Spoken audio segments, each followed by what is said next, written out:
Okay, today we are picking up with the ratification of the Constitution. On the last video, we talked about that 9 of the 13 states were needed. Didn't need to have all 13, but it would be nice to have all of them because that way you wouldn't have any individual countries in the middle of our new nation, and it would seem like everybody was supporting it and behind it.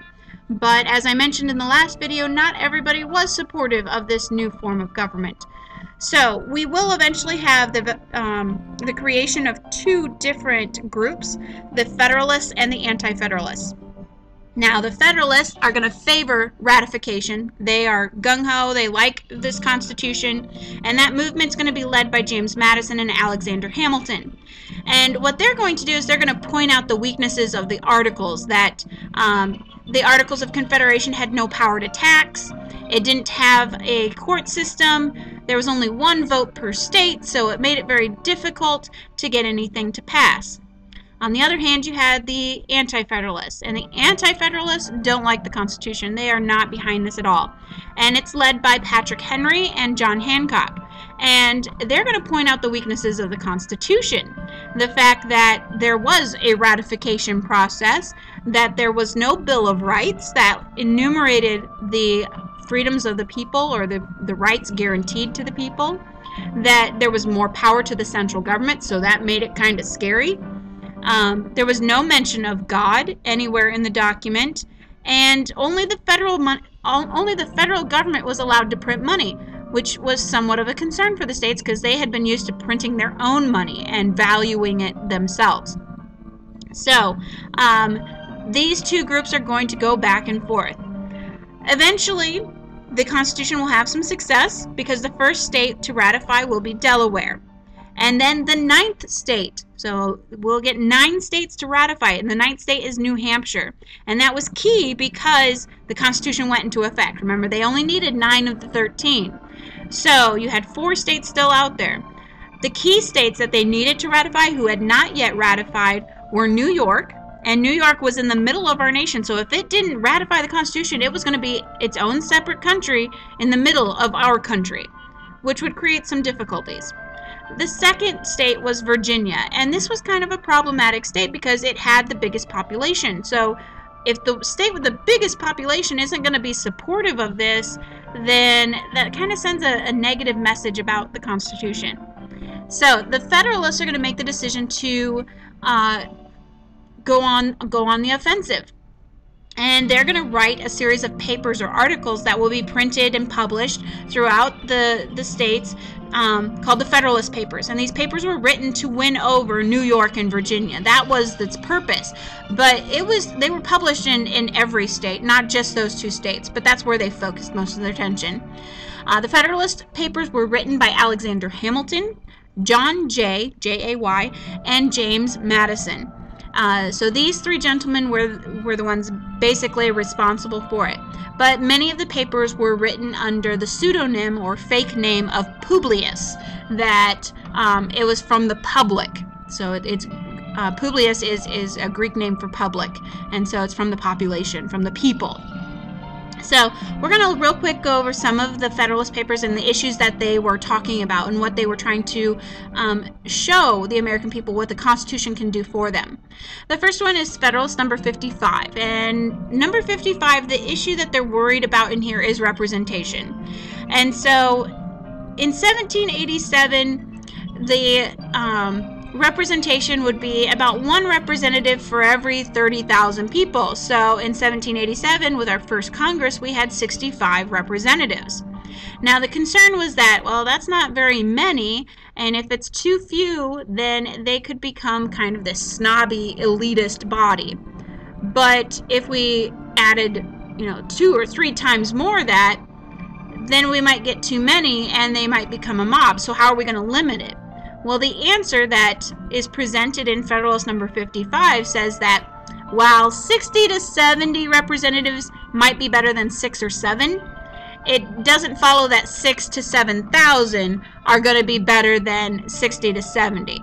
65 is too few, but it will increase in time. As our population grows, so will the population or the representatives in Congress. And so it sets up the concept of a census every 10 years, that we can monitor how our representation is going to grow.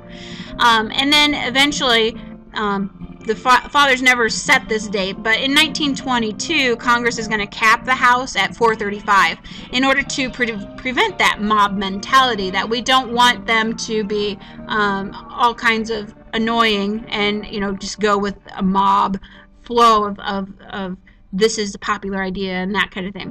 We're kind of close to that, but I think they did a good job of capping it at 435. It's a large number, but it's not too large. It could have been astronomically bigger, but it isn't. So that brings us to Federalist number 57. Number 57 is looking at the question, how do we know that House members will have sympathy for the people, that they're going to listen to the people who vote for them?